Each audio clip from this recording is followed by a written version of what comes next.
महादेवी हत्तीण परत मिळवण्यासाठी कोल्हापुरातील शाळकरी मुलं शिक्षणावर बहिष्कार टाकण्याच्या तयारीत आहेत। तसंच सांगवडे या गावातील मुलांनी शाळेत अर्ज देऊन मोर्चा काढलेला आहे आणि सांगवडे ग्रामस्थांनी गाव बंद ठेवून हत्तीला परत आणण्याची मागणी केली आहे।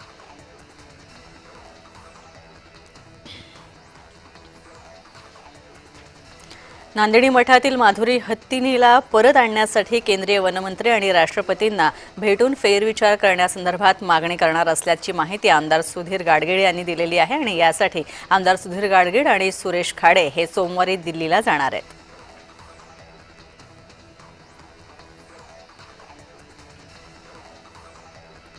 कोल्हापूरच्या नांदिणी इथल्या महादेवी हत्तीणीला पुन्हा नांदिणी मठात आणावं यासाठी खासदार धनंजय महाडिक आणि मंत्री भूपेंद्र यादव यांच्याशी चर्चा करणार आहेत। तसंच लवकरात लवकर महादेवी हत्तीणीला पुन्हा एकदा मठाकडे सुपूर्द करावं अशी विनंती केली आहे।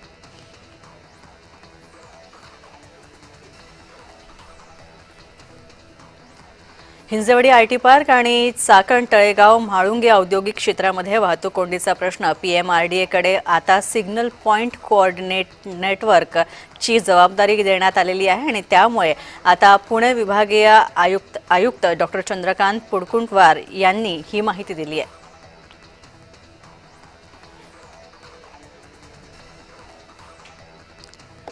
कचऱ्याचं वर्गीकरण न करणारे व्यावसायिक आता पुणे पालिकेच्या रडारवर आहेत। प्लास्टिक कचरा तसंच या व्यतिरिक्त इतर कचरा त्याचं व्यवस्थापन आणि कचऱ्याचं वर्गीकरण न करणाऱ्या व्यावसायिकांना पालिका नोटिसा पाठवणार आहेत। पालिकेच्या प्रत्येक आरोग्य निरीक्षकांना रोज किमान 21 व्यावसायिक मिळकतींना भेट देण्याची पालिकेचं उद्दिष्ट आहे।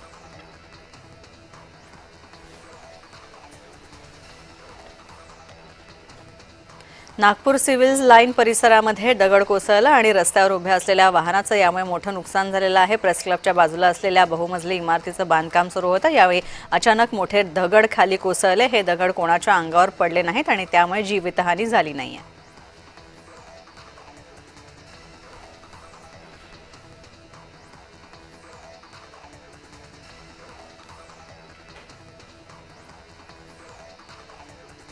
तर अनिल अंबानी यांना ईडीकडून समन्स पाठवण्यात आलेला आहे। तसंच या संदर्भात ईडीनं त्यांना 5 ऑगस्टला चौकशीला बोलावलेलं आहे।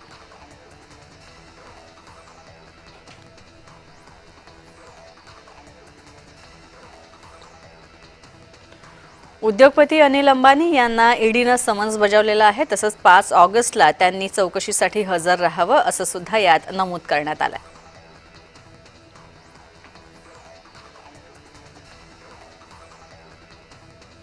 नागरिकांना आता अर्थसंकल्पामध्ये आपल्या प्रभागामधली कामं काय आहेत ते सुचवता येणार आहे। पुणे महानगरपालिकेच्या ऑनलाईन संकेतस्थळावर पोर्टल तयार करण्यात आलेलं आहे आणि या पोर्टलच्या माध्यमातून नागरिकांना आपल्या भागातील कुठली कामं अर्थसंकल्पात व्हावी हे सुचवता येणार आहे।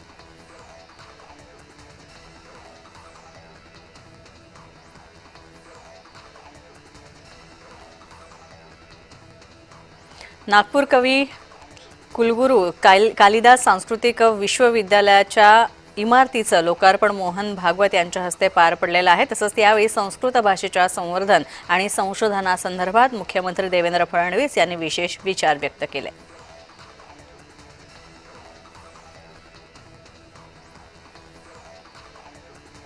संजय वत्सायन यांनी 47वे नौदल प्रमुख म्हणून पदभार स्वीकारलेला आहे। तसंच संजय वत्सायन यांना 1 जानेवारी 1988 रोजी भारतीय नौदलात नियुक्त करण्यात आलं होतं। तोफखाना आणि क्षेपणास्त्र प्रणालीतील तज्ज्ञ म्हणून त्यांनी गेली 3 दशकांहून अधिक काळ विविध जबाबदाऱ्या पार पाडल्या आहेत।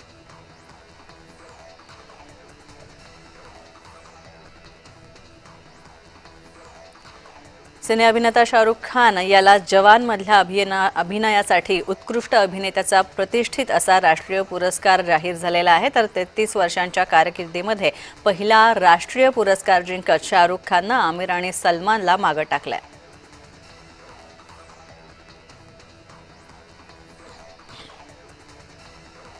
जागतिक बुद्धिबळ स्पर्धेची विश्वविजेती ग्रँडमास्टर दिव्या देशमुखचं महाराष्ट्र शासनातर्फे नागरी सन्मान करण्यात येणार आहे। येत्या शनिवारी नागपूरच्या कविवर्य सुरेश भट सभागृहामध्ये नागरी सन्मान सोहळा पार पडेल।